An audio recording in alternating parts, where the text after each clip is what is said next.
what are the DHHS guidelines right now? Just be specific in terms of... For treatment. Yes. Okay, before I say that, though, let me just say, there's one other branch point that actually was very relevant in my practice, where we take care of a lot of very difficult patients, not difficult patients, but patients with chaotic Difficult lives. problems, right. They're homeless, they're dealing with substance abuse, alcoholism, psychiatric disease. Adolescents. Every time I start them on treatment, I don't have a lot of adolescents, but similar issues, the group of people that I really worried when I started them on therapy that they wouldn't take the meds right, or maybe never even come back.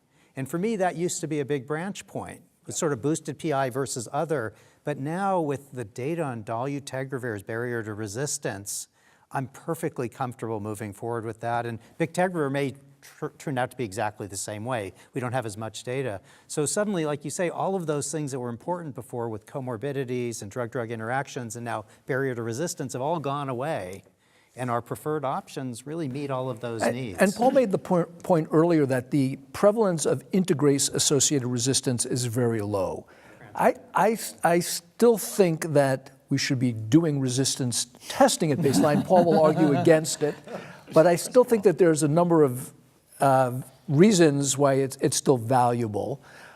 But I think it doesn't influence our treatment decision very much anymore. I agree with you, not Paul. No. Am I allowed to defend myself? No, not now. We'll come back to it. But in response to Joe's simple question is, what are the current guidelines? Right. The current guidelines are dolutegravir with abacavir 3-TC single tablet, dolutegravir with TAF-FTC, and bictegravir TAF-FTC. And those are really the US guidelines right now. You know, DHHS still has raltegravir in there, and I'm gonna like Wait, we have one criticize them. addition. Yeah. And One addition. raltegravir remains on the DHHS Right. guidelines, but not IAS-USA. Yeah, exactly. And that's one place where they differ substantially, and since I'm on the IAS-USA panel, along with some of my colleagues here, I'm going to say I don't really see where raltegravir fits when you're comparing it to bictegravir and dolutegravir.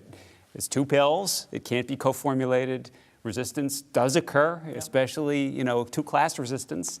So, it does, we have a long track record with it, and when it came out in 2007, it transformed HIV therapeutics, but these second-generation integrase inhibitors are better. Just the resistance women. difference is one that would make you stop wanting to use it, despite the pills. Yeah, the one, I'm not pushing back on that because I agree with you, but the one issue that we sort of started to talk about, and maybe we need to talk a little more about, is women of childbearing potential. Yeah, I think we're going to get to that in literally just a minute. Can I critique the guidelines a bit more? Sure, yeah, because I have a...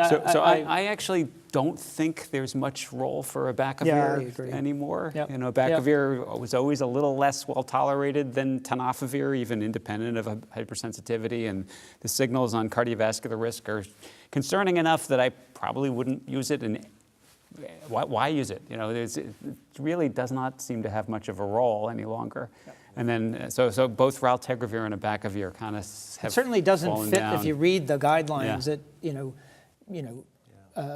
for most people, there are too many caveats. Exactly. Right? And you still have to do an HLA-B5701 test, which isn't a big deal, but it is another test you have to do. So. Sure. Yeah.